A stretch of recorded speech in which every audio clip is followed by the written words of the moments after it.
Good afternoon. We are pleased indeed today to have the discussion with Mr. Martin Callanan.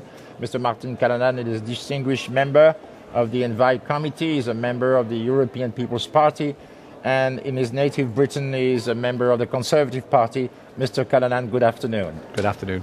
We're indeed again very thankful for this possibility of talking with you. We have here some concerns expressed on the UK forum of the eCommittee website. Such contributions come from a wide range of UK citizens, NGOs, citizens, researchers. And so with no further ado, I'm going to ask you a few questions and ask you to kindly respond. The first one concern is that if certain amendments currently proposed are adopted, which effectively postpone the compliance deadline to 2015, the industry may not be on a sufficiently downward trajectory to achieve a target of 100 grams or lower by 2020. Okay, it's quite a complicated issue, but we are currently discussing a range of what are called compromise amendments between the different groups. And it is likely that we will end up phasing the limits in between 2012 and 2015. So it doesn't mean that they're going to be postponed until 2015. They will still be introduced in 2012, just only for a percentage of the manufacturer's fleet.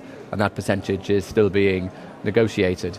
But as part of that wider package, we will include probably a target date for 2020, which I'm sure will be less than 100 grams, and that target will be legally binding. So the industry will have to be on a downward trajectory for it. All right. Now, another concern here is the willingness to phase in compliance in response to industry concerns about cost, when the car manufacturers have had at least 10 years now to comply with a voluntary agreement is a cause of concern. Okay, there was a voluntary agreement in place. However, the car manufacturers would argue with some justification that the goalposts have changed, because at the same time that we were urging them through a voluntary agreement to reduce their CO2 emissions, we were also introducing other legislation, for instance, controls on nitrous oxide emissions and other engine management issues, as well as safety-related measures and collision avoidance systems, etc., all of which actually add to the manufacturer's CO2 output. So it's not quite fair to say that they have broken their voluntary agreement. We also changed the parameters of the debate. But nevertheless, we are where we are. We are introducing binding legislation. And however the final package turns out, which is still being negotiated, we will still end up with by far the strictest standards in the world, much stricter than those applying in Japan or in America.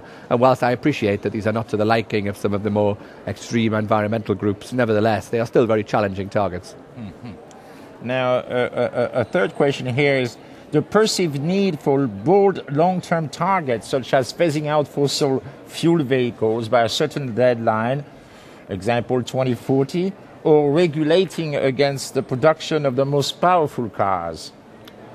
Well, I'm not sure that there is a desire to completely phase out fossil fuel vehicles, because don't forget, we are developing things like biofuels, albeit with problems with the first generation, but hopefully the second generation will be more useful. And there are still severe limitations on the alternative technologies. Electric powered cars, of course, still produce CO2 emissions, but only in the production of the electricity, and they have a limited range.